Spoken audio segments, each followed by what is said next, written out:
Sometimes life is messy. Have you ever wished you could refocus your mind, home, relationships, and work life? Join us as we use research-based information to make practical changes and simplify life. This is Life Simplified.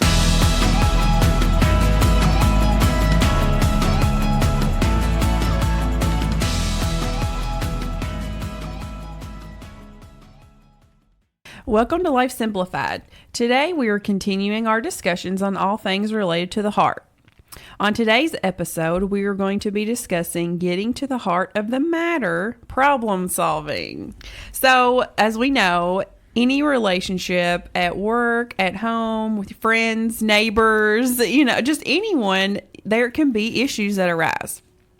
So today we're going to dig a little deeper into ways to manage these problems and have good outcomes overall and not look at conflict as such a negative thing. So first, I just want to discuss a little bit about conflict. So for you all, what comes to mind when you hear the word conflict? I think differing opinions. So we're not in full agreement on some issue or situation. I'm thinking avoid it because it's bad. You're going to be in an argument. You're going to be mad. Somebody's mad. Let's just avoid it all. So, and like I mentioned, in the intro, a lot of times we think of it as negative or it's just uncomfortable and we don't like doing it. So I want us today for this episode to look at the word conflict as just a natural part of our human interactions that we have. So a lot of time conflict really isn't the issue. It's how individuals or ourselves really react to the issue that is before us.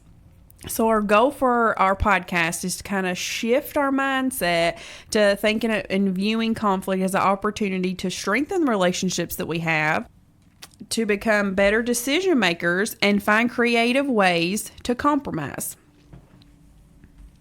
So today we're going to be diving deeper into the research that I found from the University of Georgia and Utah State Extension. I would like to continue our conversations and asking you all another question. So what do you think are the most common issues with conflict? So why do you think it's difficult to resolve? Communication is very key of trying to solve the problem of conflict, not having the right communication skills. Yeah, I think fear. And then like what Ashley said, avoidance. Like I want to avoid it. So a lot of times we want to avoid it because we're afraid of it. Or I think in some situations it's our own ego because we don't want to have to admit if we're wrong, and sometimes we don't want to compromise.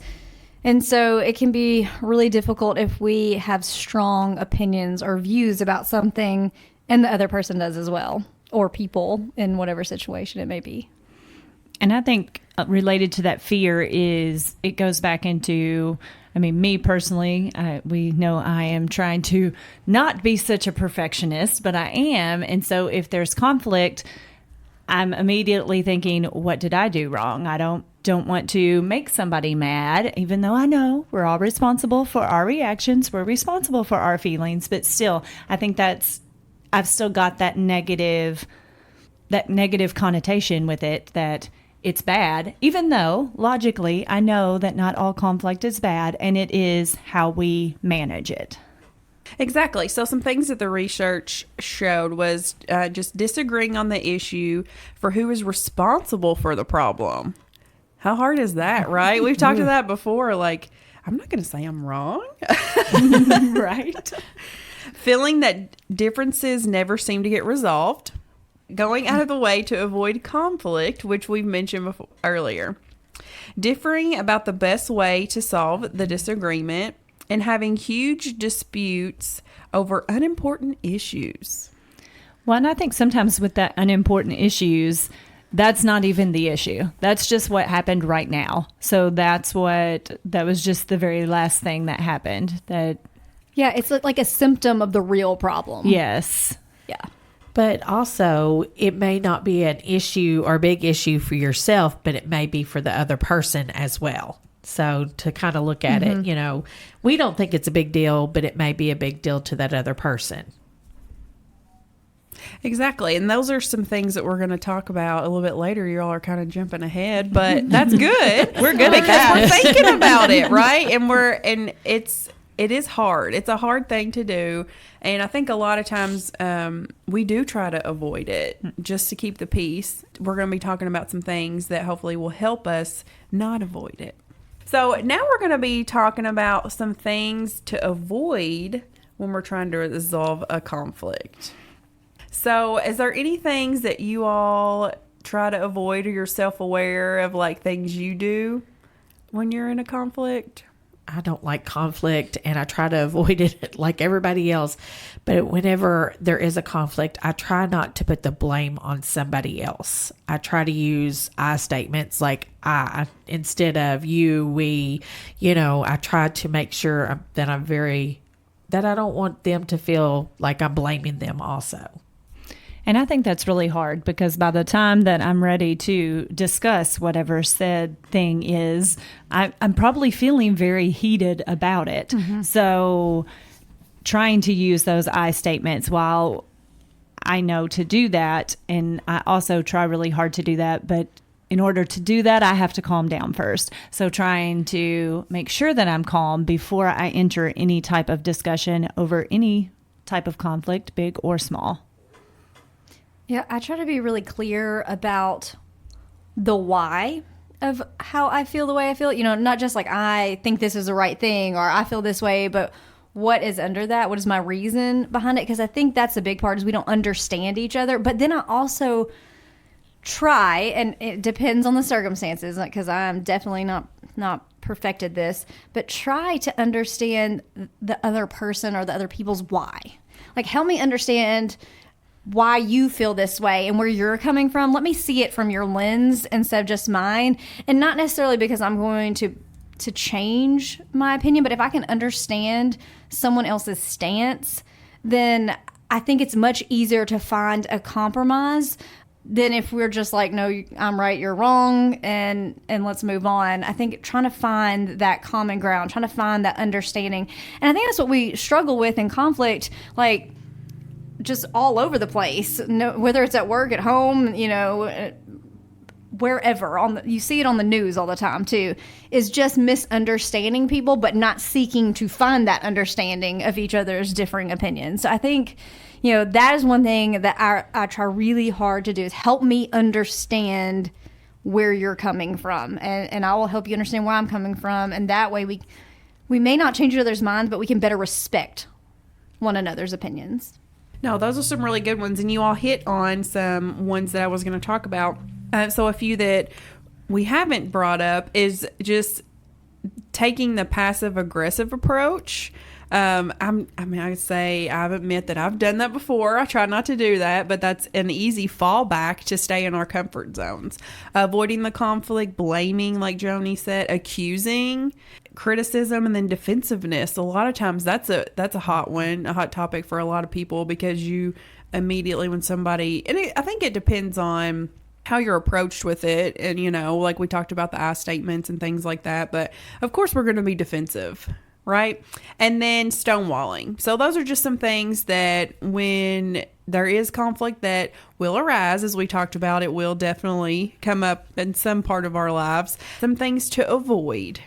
So now we're going to talk a little bit more about things that would make the process easier for us to resolve conflicts, because that's really what we're wanting to do. We don't really want to, again, focus on the things that we're avoiding. So I'm going to go through 7 different things that was highlighted, and we'll have some just general discussions about it.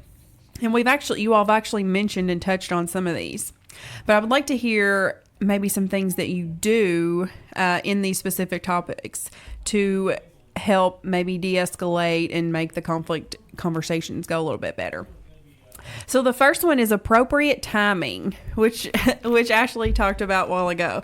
And that's just we think about conflict, and when it happens, emotions are high, right? And your feelings, and you're just amped up or anxious, or you could be sad. And so you're not thinking clearly. You're not your best selves, right? Of course. And this is just mostly when it's as soon as it happens. You haven't had time to decompress. So this is just talking about taking a little bit of time away and calming yourself before you actually approach this person about the conflict. And I think it helps me to take that time so that I'm able to think through why something is bothering me. Like Tiffany mentioned, to tell the why. We all know that I'm one that likes to write things down. So it helps me to actually take the time, write it down, write specifically what it is that's bothering me. Is it that little thing that just happened, or is it something bigger? And this was just the last thing that happened. Speaking of that, there was something going on this morning before we started recording for our podcast, and I got a text, and it was about conflict. It was about one little thing, but the whole text was from a big thing, so like you said a while ago, instead of coming forth with what is bothering you, at first, then it blew up to something that it shouldn't have been. Yeah, I like that Ashley said, I need that time out so that I can actually think through the things and how I'm feeling and how I can express that, what the why is, because I may not even know. And this is actually like a chemical, physical reaction that we have, because when we get in a disagreement with someone, when we are frustrated or we do get heated, we kick into our fight, flight, or freeze response. So we're in our survival brain. And so we literally have to take a time out to get ourselves back into that thinking brain so we can process and have some really rational thinking about the situation. Because if not, we're just coming at it as like, I'm in survival. I need to win. I need to get my point across.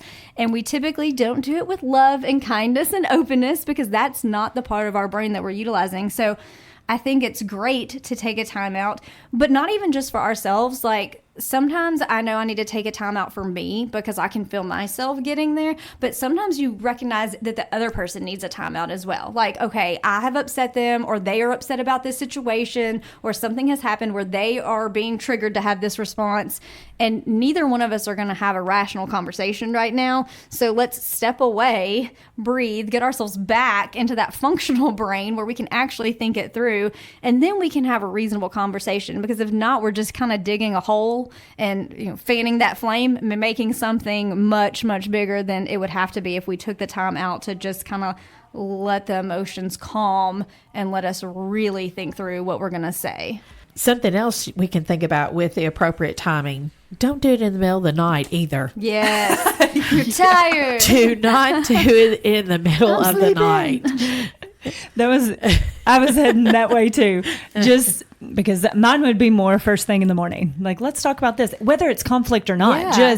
I think appropriate timing can go with anything conflict related, or just let's talk about the day related. But mine would be, I've been up for an hour and 45 minutes. Let's chat about things. And then everyone else in my household is waking up and not ready to chat about things. So appropriate timing, definitely pick. And maybe it would even be helpful to say, hey, we really need to talk about this situation. When would be a good time? Because it's not going to be a good time when you're trying to watch something on TV, or if there's a ball game you want to go to, or any of those kinds of things. If there's something that you or the person have in mind that they were going to do, just jumping in and being like, well, it's time to talk about this, and it's time to talk about it right now.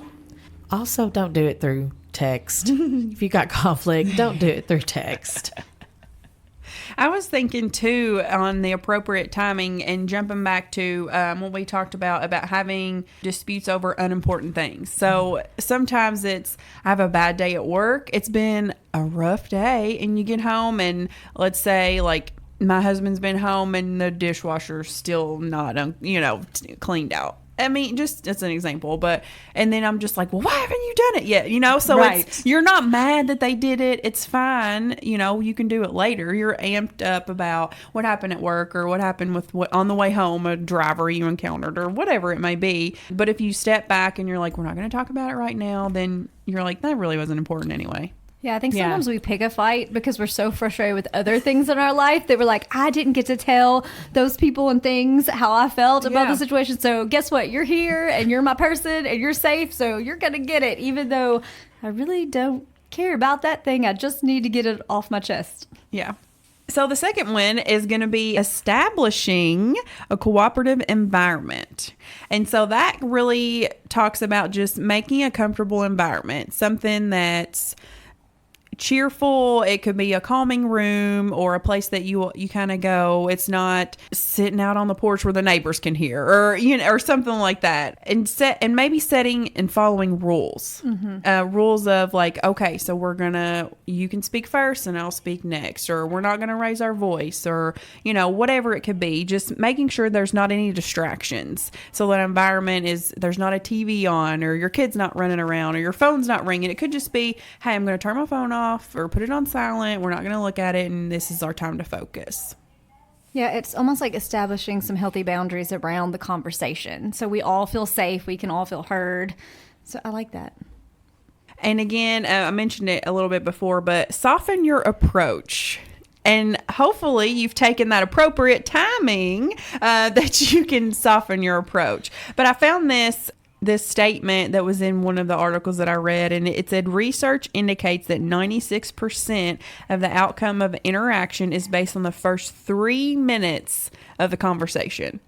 And so if you are amped up and you're mad in the moment, you're not going to have that soft approach, and you wouldn't have had that time to kind of de-escalate a little bit.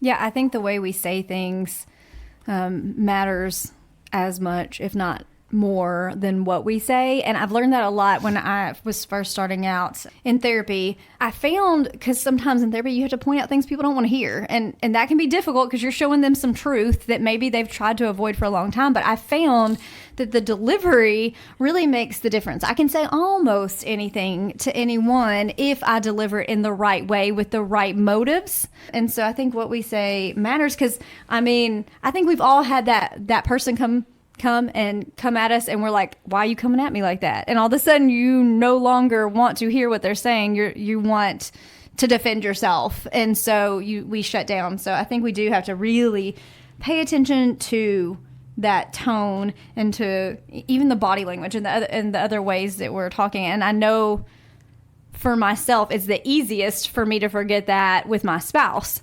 Because again, when it's your safe person, that's your person that gets you unfiltered. And so reminding ourselves, like, soften the approach. Yeah, come at them with love and openness and wanting to resolve a situation as opposed to wanting to deepen the argument. I think that's one of the hardest things for me, because I have a very matter-of-fact tone, and then even if I'm calm, I'm still trying to be calm, but I have to tell my face, like, you look mad. So you're going to have to calm that face down and change your tone so that it's not just a matter-of-fact tone. It's a softer tone. And the next one is going to be listening skills. So do you listen to reject, or are you actually listening to listen? So I've heard some people say a lot of times we listen to react, and we're thinking about, well, what am I going to say next? Or that wasn't right, I'm going to interrupt them, or whatever that may be. But our goal is to just actually listen and hear what that other person is actually saying. Yeah, I taught a series recently on emotionally intelligent leadership, and one of the things we focused on was active listening. And a big piece of that is, we hear just because we have the ability to hear. So if you have the ability to hear, you will hear sounds. You don't have to do anything. But active listening is trying to put meaning and understanding behind what you're hearing. And I think that's where we mess up, because like you said, especially in a conflict, if someone is sharing their message, we can sometimes be so focused on our rebuttal that we don't hear what they're saying to us. So we don't really understand what they're trying to communicate with us. So if we really focus on listening for understanding, our communication is much, much better off, and we can find that common ground and that solution much quicker than when we are just focusing on our side. You stepped on my toes a little bit. I'm sorry. I stepped on my own toes. We were talking. I think it's all. I mean, Like it's I all always of say, I us. know these things and I tell you all these things and I know. try to teach these, but I do. You can ask the spouse. I am not perfect at this. I try, and it's a work in progress. But I think it's good to know, because the more we know it, the more we hear it, the more we Awareness. practice it. Yeah, Yes. that awareness. Love it. But it hurt my helps. feelings a I little know. bit. It stings a little. It does. does. Well, we were talking before we started recording just about a situation with my youngest, and I won't go into it very much, but you just saying, were you listening to hear or were you listening to reject? Honestly, I was probably just listening so that then I could respond to that particular situation about why something else could have been done. So I'm going to use that. Well, that's why we're here, and that's why we have these conversations. And a lot of times, like you mentioned, like we know this or we've learned it, but then we don't practice it. Yeah. And one that, and I'm going to point out, and I feel like I know I'm bad at this, is when you listen and you're and people they're telling you something or explaining something to you, but you put in with it the expectations that you think that they're actually saying. So you kind of like you're trying to read their mind, like you already know what they're saying, you know the intention behind what they're saying, but in reality it's probably not really what they're actually trying to say. I really try really hard not to do this, but sometimes, like if I'm talking to somebody and I'm trying to listen to them, I'll butt in. You know, like instead of sitting back and listening, truly listening to them, I butt in because I think, oh, I'll forget what I'm fixing to say. But really, in honesty, I do. I need to sit back and listen to whatever's going on with them and then respond. So I've tried to be more aware and, of myself doing that. So I don't, because what's going on with them matters. And that's perfect. I found some research, some of the different pubs I was doing, and it had like little activities that you could do. And so it leads into what Tiffany and what Joni just talked about. So the next time you're disagreeing or you're in a conversation, try to see the situation from their standpoint, to take that time and actually, how are they actually feeling? Where are they coming from? And can I better understand it to see the reality of the situation versus what I think it is? And the next one is going to be identify the problem. So look to understand the problem. Again, look at both points of views and using those I messages, which we've talked about before. The last two, I think, will be interesting for us to talk about, and they really kind of go hand in hand, but it's brainstorming your solutions. So thinking about when you're brainstorming, coming up with a lot of different solutions, not just one, and not one that's going to benefit yourself, right? Or only going to benefit whomever that is, right? Because sometimes if you're a giving person, you may be like, okay, it's easier to just let them have what they want, right? Or something along that lines. But you're trying to find a solution that fits both of you all the best. And one thing it talked about was not to criticize solutions that the other one comes up with. So being open-minded. So even if you think, well, that's not the best solution, you don't have to point that out, right? That's your opinion, and you're not truly listening to what that is. Well, and something may come out of that suggestion. So it could just be, we're going to brainstorm all the things. There's no good or bad idea. And then we'll come back and pick the best compromise. Right, yeah. Yeah, and sometimes you need to combine a number of other solutions. Like maybe by itself that doesn't work to solve the problem, but if we take a piece of this idea and a piece of this idea, it's a better idea and it's a better fit for the scenario. But I think also going back to what we said before, just making sure that you're coming up with solutions for the actual problem and that it's not that symptom of the bigger problem, because a lot of times when the conflict arises, it's after a long time of other things happening. And so it may not actually be the issue. And if I'm solving the wrong problem, then we still have that original problem and it's going to come back up. And so taking some time before you even throw out the solutions to dig deeper and say, well, okay, what is the legitimate problem? Like what is underneath the surface? Are there some layers there we need to peel back so that we can get to the truth of it? Because then we can come up with more effective solutions. But I think too, not stifling anybody's ideas, because that's just how you get going. And if you stop the creativity, then you're going to miss out on something that could be really like the key. Haven't you always heard multiple brains are better than one? Yes. So Absolutely. Sometimes in conflict, we don't think about that. trying to be optimistic But that's here. why we're here, right? That's That's why right. we're talking about it. And again, if we don't take that time out to decompress and think about it. And also just one thing and I thought was interesting, and I was like, this isn't true, but I'm like, it is kind of true. It said not all conflicts are resolved, and it's okay to disagree, which we've talked about. I think it may have been last week's podcast. It's okay if we all don't see the same, but you do gain that respect, as Tiffany had mentioned, for their point of view, and you are actually understanding where they're coming from, and it's not they're just trying to do it on purpose or they're intentionally trying to hurt you. It's just how they feel.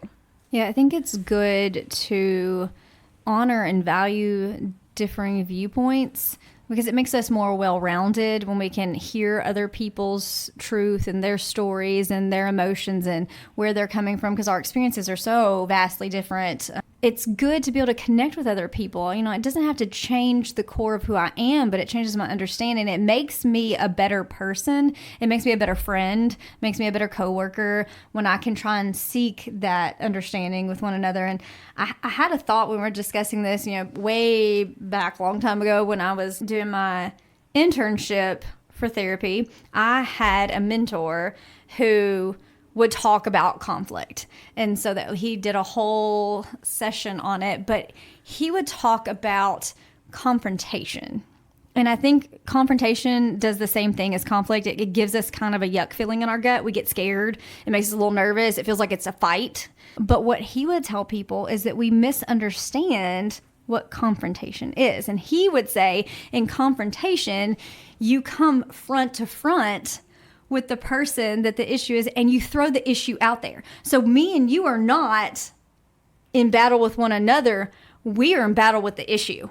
So we're going to come front to get front. We're going to throw the issue out there, and we're going to work to solve it together. And I think that's exactly what this like brainstorming solutions and problem solving and all of that is about, is if we stop looking at each other as the enemy and I have to come and fight against you for what I think is right, is no, we're in this, we're a team together, and this problem, it's facing, you know, we're both facing it together. And we're going to throw it out there and we're going to solve it together. So then the issue becomes more of the enemy than the other human. And then we can see each other as allies instead of as enemies. And I think that was really meaningful for me to hear that and to begin to look at it a different way. And I think that's what really is important when we think about human interaction and communication, is if I can just shift the way I think about that concept or that action, then it can make all the difference in the world. Because as long as I think it's scary and it's a fight and it's a battle, I'm going to go into that survival instinct. But if I can begin to think that, no, I'm a team and we're going to solve this together, then we can really work to make a legitimate solution. I never thought of it like that, Tiffany. Yeah. I mean, it was amazing. He was a really, really great guy, really great mentor. And that was one of the things he would talk about. And it just was like, yeah, that makes sense.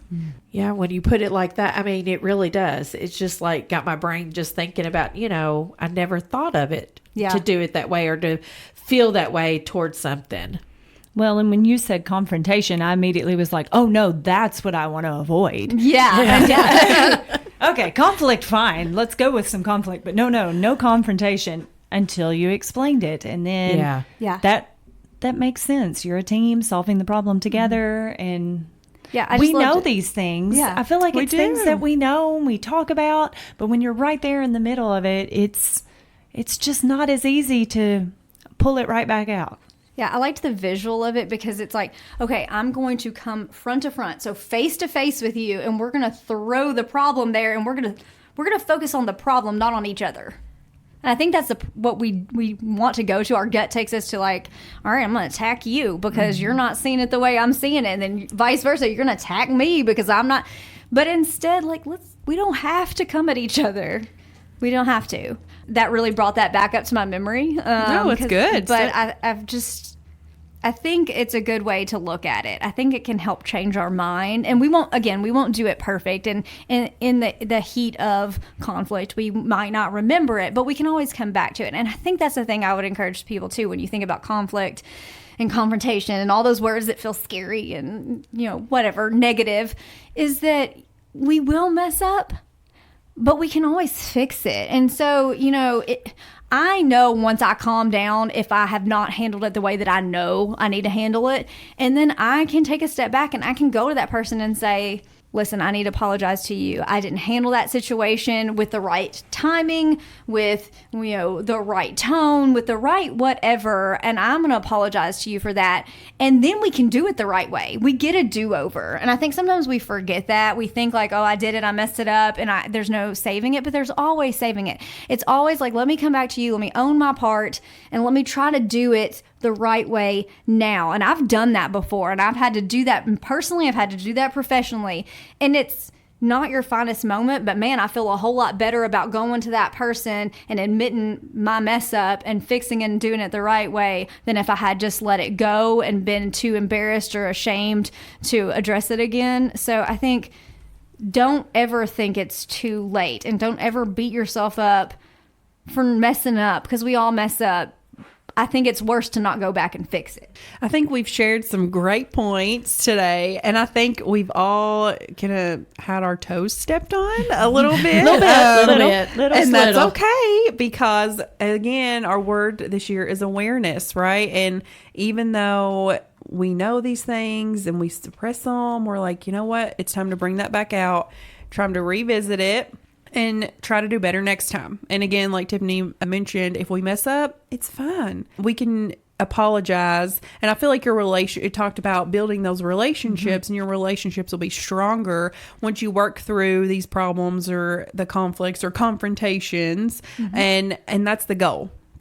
So thank you all so much for joining us today. Hopefully we didn't step on your all's toes too much like we stepped on our own. But hopefully now you're thinking about shifting your mindset about conflict, and then it's not all negative, and it will help in the long run to just confront those issues and work through them together. Thank you all again for listening. This is Life Simplified. Thanks for listening to Life Simplified. We are family and consumer sciences agents with the University of Kentucky Cooperative Extension Service. Contact us at lifesimplifiedpodcast@gmail.com.